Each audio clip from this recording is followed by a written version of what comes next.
Krishna, Krishna Krishna, Hare Hare, Hare Rama, Rama Rama, Hare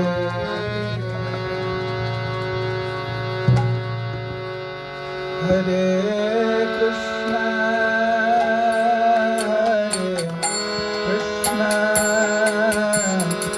Krishna Krishna, Hare Hare, Hare Rama,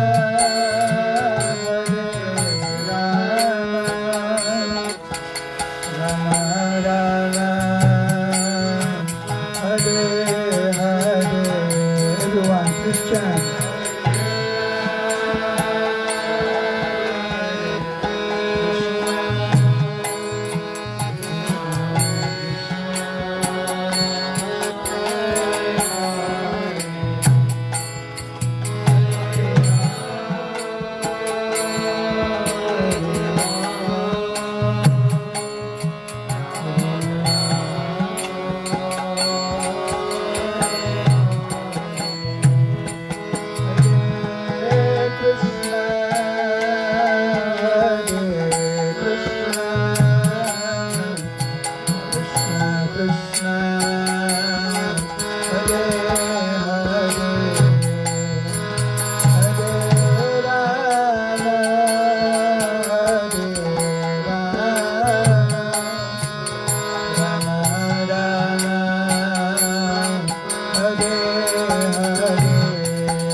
Mahadev धाम की, जगन्नाथ बलदेव सुभद्रा महारानी की, शिल प्रभुपाद की, अनंत गौरी वैष्णव वृंद की, समवेत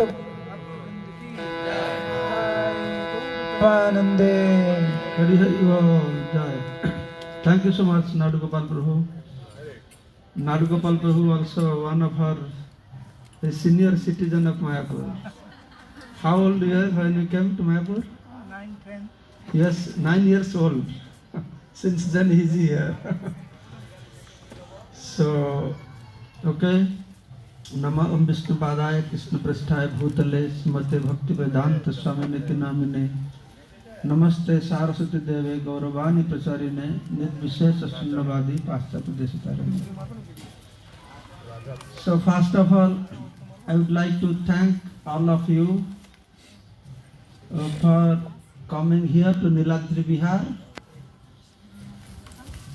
So this program today arranged by our Mayapur MCS, our Mayapur Community Sevaks International Group. Actually, I had the desire since the beginning of the lockdown to have a gathering with the international devotees. And I'll tell you about this place. It's very special. Our Jagannath temple is very special. So this land belongs to devotees of Damodar Das. So they allowed me to build a small ashram here. So I choose this place because this place has double power, 2 in 1. You know, this 2 in 1. I took birth in Jagannath Puri. 20 years I was there. But I worked in Navadip. So I was thinking which place I should choose to live. Live and live body also. So then I got inspiration from Jagannath. I always think that I took birth in Puri. I must committed some offense. Jagannath kicked me out of Puri. So I am out of Puri now. So I got an idea, a place, the combination of Puri and Navadip, both. So this place is non-different from Puri and also part of Navadip. So in this way, this place you get double mercy, 2 in 1. Puri mercy, Navadip mercy, Sri Kshetra and Navadip both also. So here we are here with very special personalities who are for long, many years there in Siddha Mayapur. I have been observing last 40 years, 45 years. So Mayapur is Audarya Dhama, very merciful to give shelter to everybody. But only people that are attached to Mayapur, they can stay here. Otherwise, I have seen Mayapur is a place not to live very luxuriously. I have seen here people that come with big idea, big luxurious life, this, that, they cannot stay longer here. They go. But same time, many Western devotees, they're so attached to Mayapur. And Mayapur has become attached to them also. For 20 years, 30 years, they are staying here. I'll tell you, you are all very fortunate that this holy land, that you have made your life to stay in this holy land, Siddha Mayapur. Even this soil is very special soil in Mayapur. I have seen some of the youth forum boys, their parents are very much against them becoming devotee. Some are that they bring them to Mayapur, then they go back, then they call me Maharaj. After coming back from Mayapur, my parents are chanting now Hare Krishna Mahamantra. So it's very special. You are all blessed. Of course, management is one thing. So many management will come and go. I know different people have different problems in management, but whoever doing management, there is very big task on their shoulder also. But in spite of that, I am very thankful to all of you that you have given up your previous lifestyle, your country and everything. During lockdown period, I have observed the security man used to come and tell me that how some of the Western devotees, because devotees are not allowed inside the temple, they would come and stand on the road and cry, now that we can't have your darshan. So this is the result of the power of the soil, Sridhar Mayapur. So since last 7-8 months, I told once Shivakshan Prabhu, but we are having very Bengali devotee gatherings. So I thought once we should have one Western devotees, we should have international devotee gathering also. So Shivakshan Prabhu finally arranged it. Then last moment it came to our mind that we should hear the early days of Mayapur, how it was that time. The Prabhupada, one thing I always contemplate, Prabhupada told to ISKCON leaders that many of you must have heard, that I am giving you ISKCON, please what I give you maintain it. Yes, Prabhupada said like that, what I give you maintain it.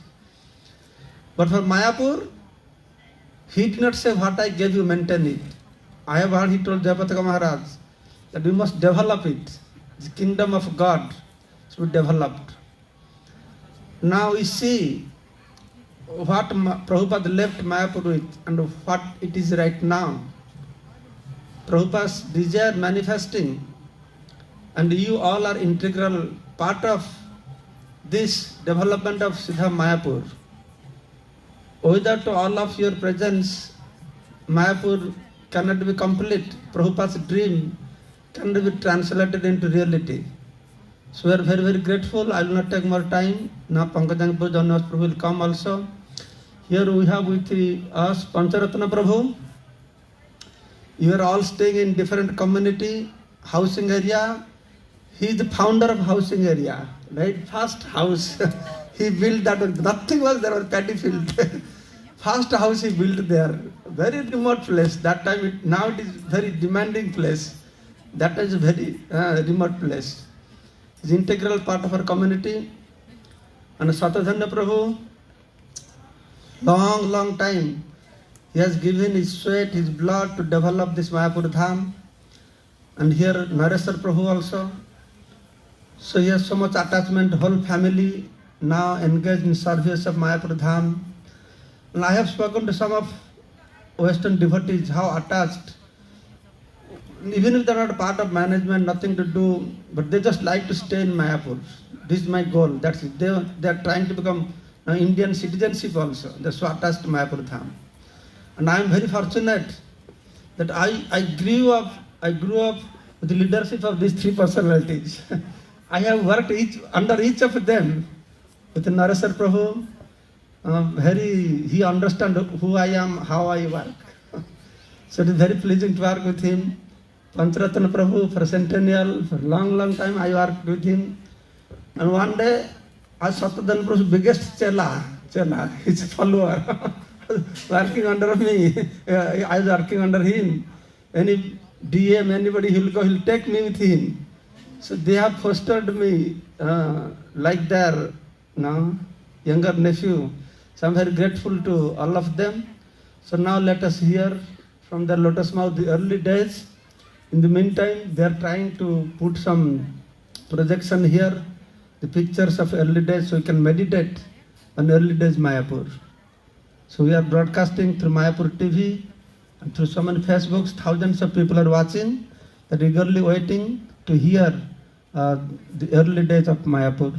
So I request to start with Pancharatna Prabhu. Hare Krishna. Microphone stand. Stand, can you give stand?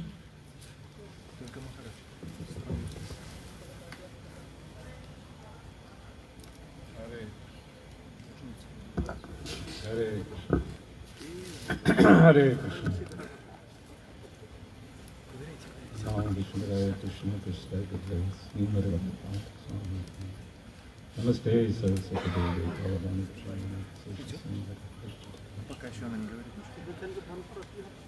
Well, I'm not the earliest resident in this assembly. Chaitanya is a number of years, although you probably don't remember this, Chaitanya, but we came to Mayapur together on the train in 1976.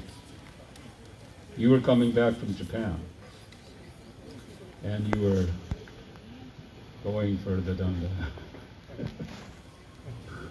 Anyway, you were on. We went. I had just arrived in Calcutta, and then we went on the train together. My first train ride in West Bengal, but not the last. I was thinking about the early days in Mayapur. What were some of the main features? And I think the Krishnanagar Shelter train, for me, was one of the main features. As you all will remember, we had exactly one vehicle in Sri Mayapur ISKCON. And that was not much of a vehicle. It was an old army jeep. I mean, maybe it was not actually army, but it was the same. It was a real jeep. It was not, some knockoff. It was the real thing. Perhaps none of you have even seen a jeep. It had no doors. It had some pieces of cloth that you could strap to the sides. Had a canvas roof. Had one seat for the driver and one seat next to it. And the back was just something you kind of would sit in. But it was the only vehicle, so naturally it was very much in demand by those who had some real need. So for the rest of us, it was the train. And the train is not much changed between then and now. So those of you who have taken the train from Krishnanagar to Shelda, you know what our life was like. I remember, because my first service in Mayapur was building, construction. And so, again, there were no hardware stores. There were practically no suppliers to speak of in this area. Even for cement. In those days, cement was controlled. You couldn't just go and say, hey, I want a few bags of cement. You had to go down to some office. You must have done that, Shadurdan. Levy cement. Levy cement. You had to go down to some government office in Calcutta. And of course, wait and fill out forms and wait. Do something else and wait. And by the by, after some time, you might get your quota of cement. And then, of course, you had to get the cement. Stone chips were another hassle to save money. Well, there were two prices. When I first came, Jayapataka told me, there's two rates. Nighttime delivery and daytime delivery.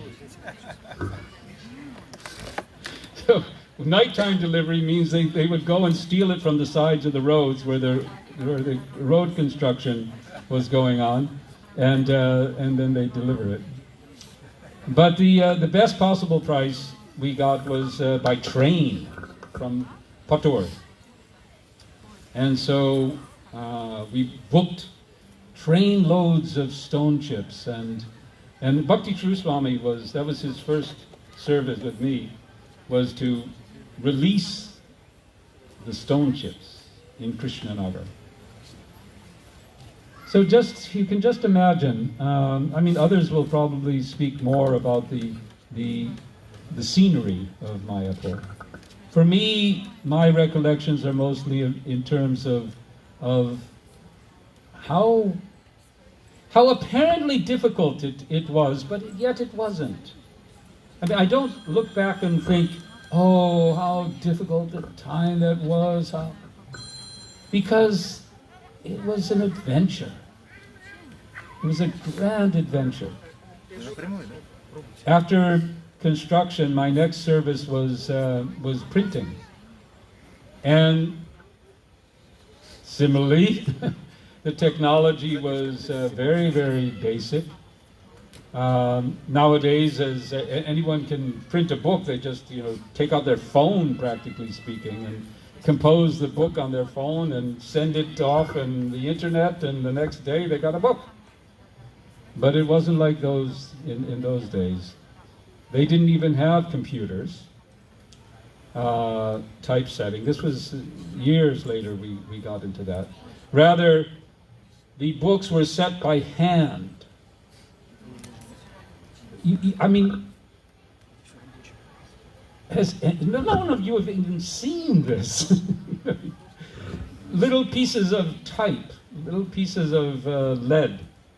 Anyone who's in publishing will know the term leading, because has to do with the spacing between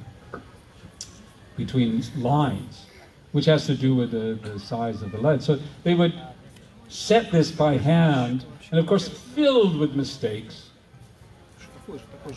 And this was our service, hanging out in Calcutta. One of the Jayapataka Maharaj, one of the first things he turned me on to was Raleigh Sings, right? On a hot day in Calcutta, I remember walking from China Bazaar. I mean, us here, we all remember these places: China Bazaar, Ezra Street, all these familiar locations. Raleigh Sings on Chaurangi is where I would go. He probably went to the original on Vivekananda Road, because that's where you'd buy. I mean, what to speak of stone chips? You couldn't even get fruit here. So, Jayapataka, when he would go up to Chitpur Road, where the big fruit markets were, and stock up on baskets. And fruit was, by the way, one of the opulences of our first days in Mayapur. When I first arrived here in Mayapur in 1976, I didn't plan to stay here, actually. I was managing a variety of services in New York City. We had just acquired the 55th Street Temple. My service was then basically managing the building. I was interim president while Madhuvisa was coming in. But when I arrived here, Bhanu Bhatta, and you must remember Bhanu Bhatta, he was the temple commander. So he met me and he relates this in he doesn't relate me, but he relates the whole scene in that year 1976, because there was a big number of devotees who were arriving, but there was very little facility. The Lotus building was complete, so there was rooms there, but they were so much reserved for Tamal Krishna Maharaj and his Radha Damodar party, and of course the Namahata. But everyone else, where were they going to stay? The long building wasn't complete, but the roof was there. Well, the roof of the ground floor, first floor was there. So, and the rooms that are now the shops on the boundary wall, they were built to accommodate devotees. And nowadays, anyway, so getting it all ready was extraordinary. So I was asked to help get. I said, well, I came early because I was supposed to go back to New York in time so that there wouldn't be a gap between the other devotees coming and I could look after things. So he said, well, you're here, you could help out. And I said, yeah, sure. And within a week or so, he had loaded me up with so much service that Bhavananda arrived with Gargamuni, and they knew me from New York because they'd been there. And they said, now you have to stay. So we went to Srila Prabhupada, and this, I'll tell this story, I've told it probably many times, but I don't know, it's worth telling. Because it indicates something about the vision of Mayapur. And I was told by Sudekshana or Ram or somebody that maybe at the end we'll talk a little bit more about the vision of Sri Mayapur project. By the way, I'm still attached to that name, Sri Mayapur project. Right? I mean, that's what we called it. We called it the Sri Mayapur project. Now we don't use that anymore. Anyway, I think it's a good name. But the vision, when I went to see Srila Prabhupada, well, Madhavisa arrived and he said, well, I can't really decide whether he could stay here or not. I need to consult with Srila Prabhupada because I'm just new in New York.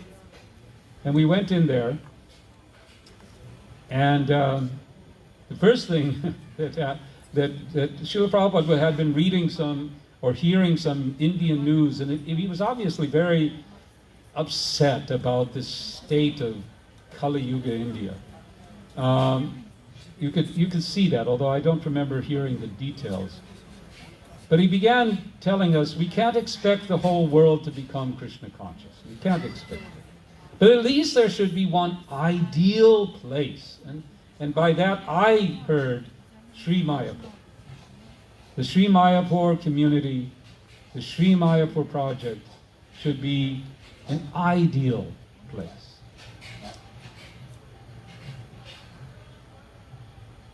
So I stayed here, and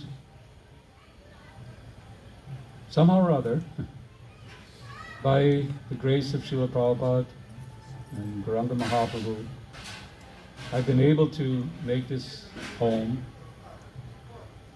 And now, going on, 46 years? And I pray to all of you who have also made this home. This is home, by the way. When I meet devotees coming from various countries, my greeting I choose is, welcome home. Because it's not just our home. Srila Prabhupada's vision was that this Sri Mayapur, ISKCON Sri Mayapur project, is a home for all his followers, all of the members of ISKCON, whether they live here year-round or they visit, this is home. And I pray that I can not only be connected with Sri Mayapur as my home in that spiritual way, but physically too. I can stay here. And, but maybe not all the time. I'd still hanker for New York City. Little getting out there. Because that was the other spirit of Mayapur. Yes, it's home, but it's not, and it is, although I think others may speak about this, how one person, I think, complained that when Srila Prabhupada visited, he didn't stop at the yoga pit. Right? And some godbrother or someone complained he didn't stop at the Bhaktisiddhanta Saraswati Thakur Samadhi, but he didn't stop at the yoga pit, the Janmastan. And Srila Prabhupada's response was, yes, that is the Janmastan, but this is the Karmastan. This is where the work of service of Sri Chaitanya Mahaprabhu to broadcast this mission all over the world. So sometimes we have to go out and take the energy. Srila Prabhupada also spoke about that, how devotees should come here to Sri Mayapur Dham, recharge. Apparently, Bhakti Purushottam Maharaj has just told us that just the dust, just the earth of this land can recharge us, charge us up. And then we go out to share the holy names with everyone. So I've spoken enough to start off. Maybe I can say something later also, but I broke the ice. So Shadadani, you can take. You ready? We have.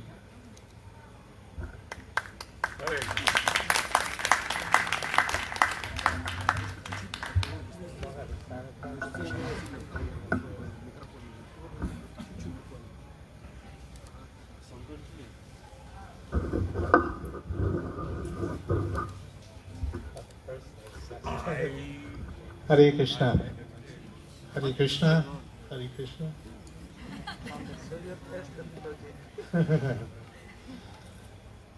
Nama Om Vishnu Padaya Krishna Pastari Bhutale Srimate Bhakti Vedanta Swami Nityanam Namaste Saraswati Deve Gauravani Prachadine Nirvisesha Sunyavadi Paschatya Deshata Sri Krishna Chaitanya Prabhu Nityananda Shri Advaita Gadadha Srivasadi Gaur Bhaktivinoda Hare Krishna Krishna Krishna Hare Hare Hare Rama Rama Rama Hare Hare.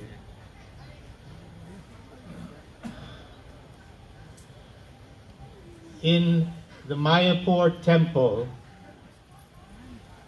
behind Srila Prabhupada, just like during Guru Puj, the men's side, there's a painting of Mayapur, of the Lotus building. Has everyone seen that?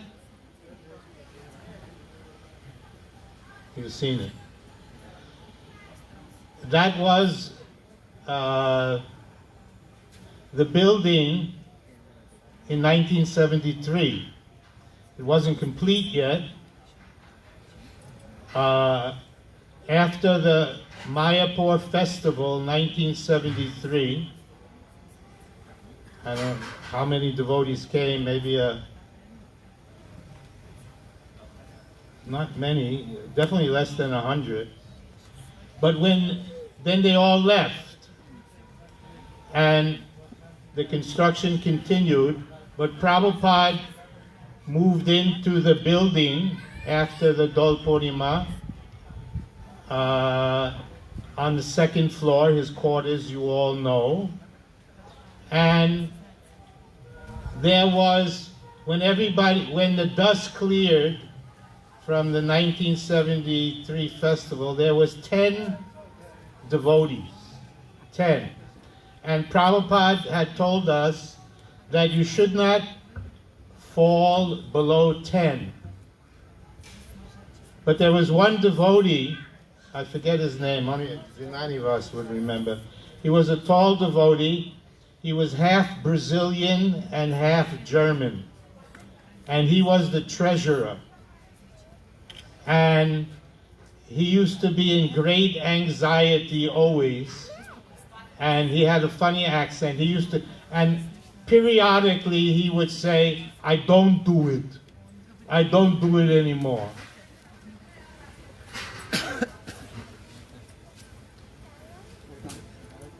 Oh. I went to pick them up.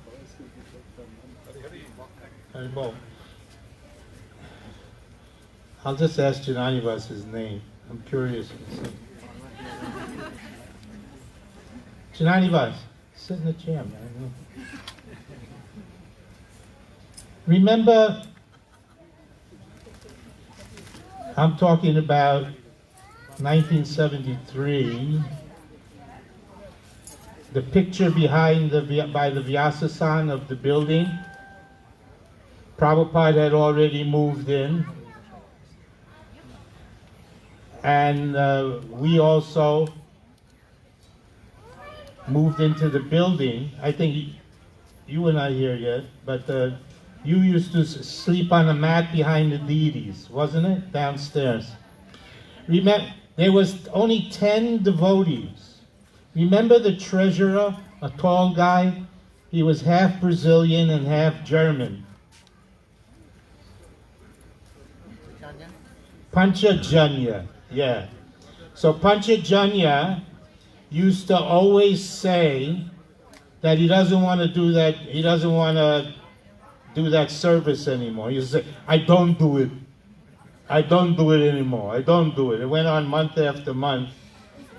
And then one day he decided to leave.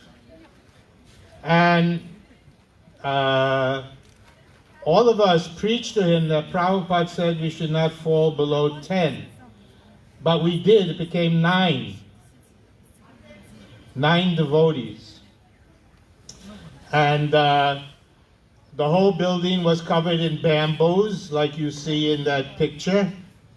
And Prabhupada was in his quarters. On the veranda, there was no jolly work. It was open. It was open.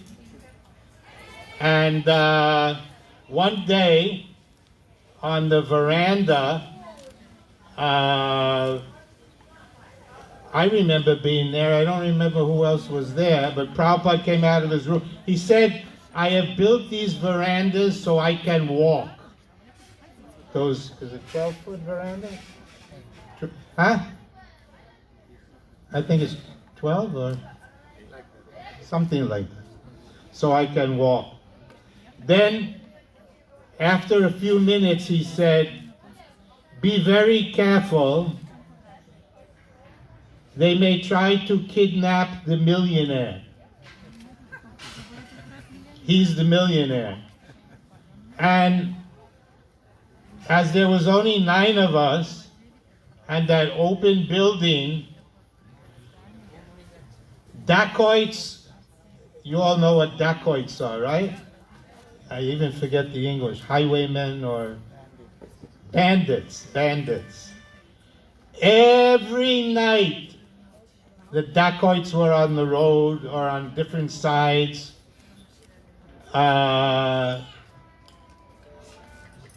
They thought that, of course later we had incident, but they thought that Radharani was made of gold because it has a golden hue. So we got 2 shotguns. There was a devotee, Prabhas. He was half Punjabi and half Bengali. A very witty guy. Most of the sayings I got from him. And he was the license holder of the guns. In fact, one day, and me and him lived, the Prabhupada, of course, when you come up the stairs, his rooms are on the right side of the stairs. And on the left side, maybe it was the second room, the first room, then the second room. I remember Prabhasa and I stayed in that room. I don't remember if anyone else was in that room. There must have been. And just these kind of mats on the floor, we would sleep on.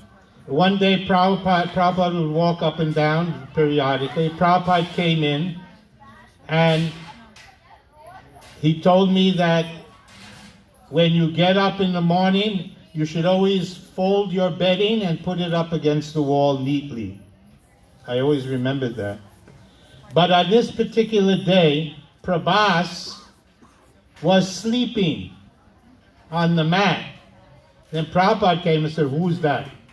I said, that's Prabhas, Srila Prabhupada. He said, wake him up. So I shook him, and he got up, and he saw Prabhupada, he paid obeisances. Then Prabhupada told him that, Prabhas, you are the license holder. You should have bead bag in one hand and shotgun in the other.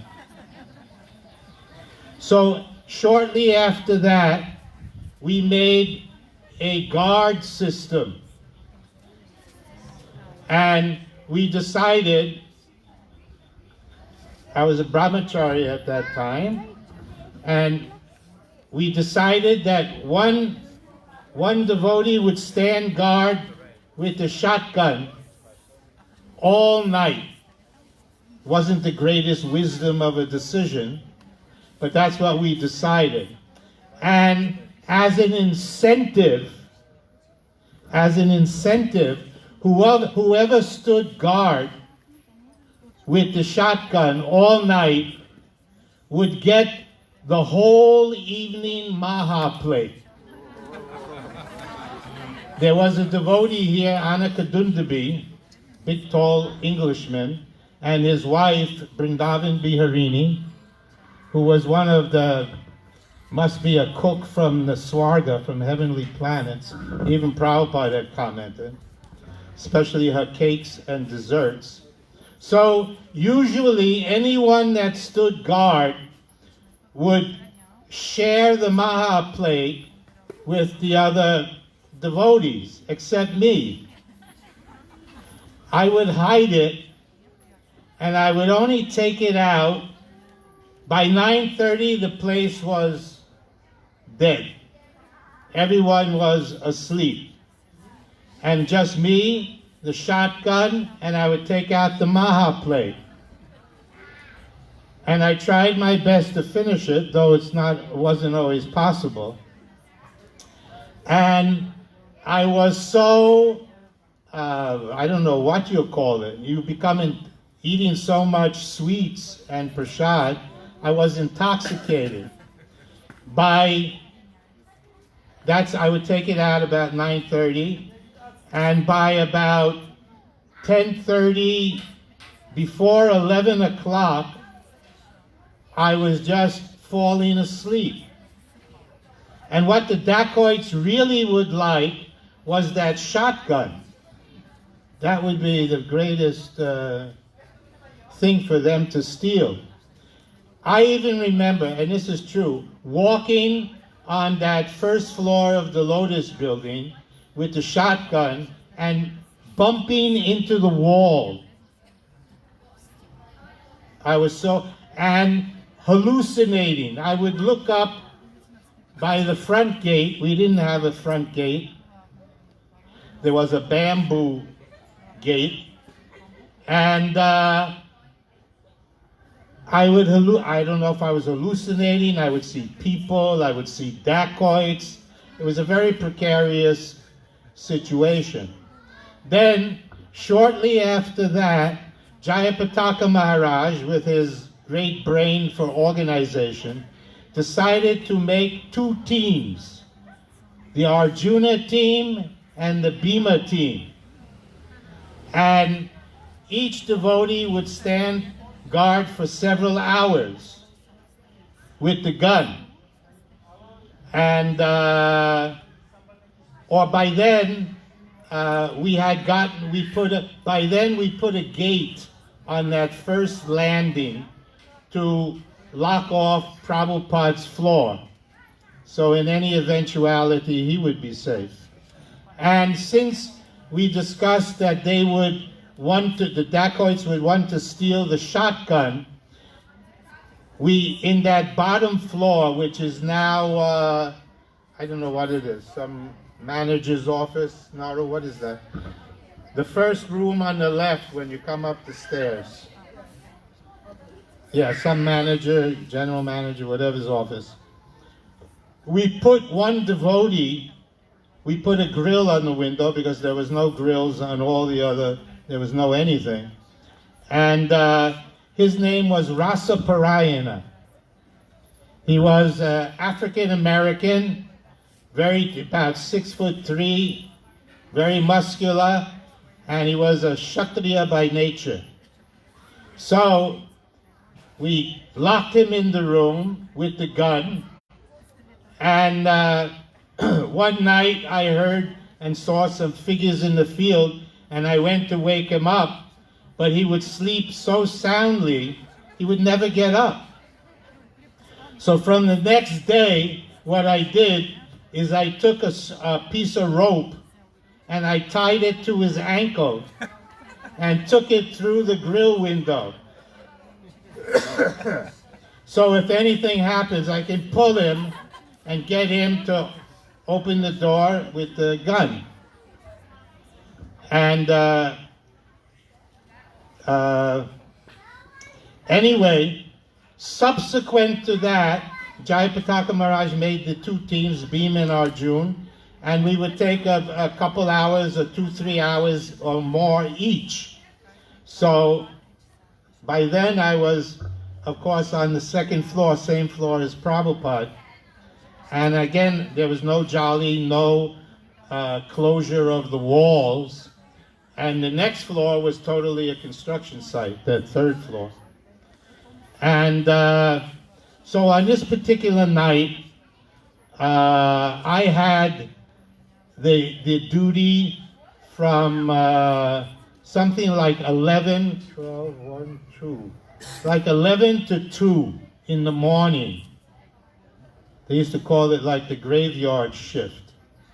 And because I knew that I would have to get up before 11 at night, I decided I would go to sleep earlier. So I went to sleep at like 7 p.m. and I told him not to disturb me, except there was one anxiety. At night, they serve milk and gur and mudi. So I didn't want to miss that. But I had to go to sleep or I wouldn't be able to get up. So I told one other brahmachari that even though I'm sleeping, keep it at the foot of my mat, and then I'll get up a little early and eat there was milk and gur and mudi. So on that night, I overslept a bit, and it was already 11 o'clock, and I looked at my watch. Remember, Prabhupada's in his room. And, but then I saw all over my mat, there was about 100,000 red ants. They had come to eat the gur. And it was unsolvable. I didn't know what to do, so I was doing something, and then I heard some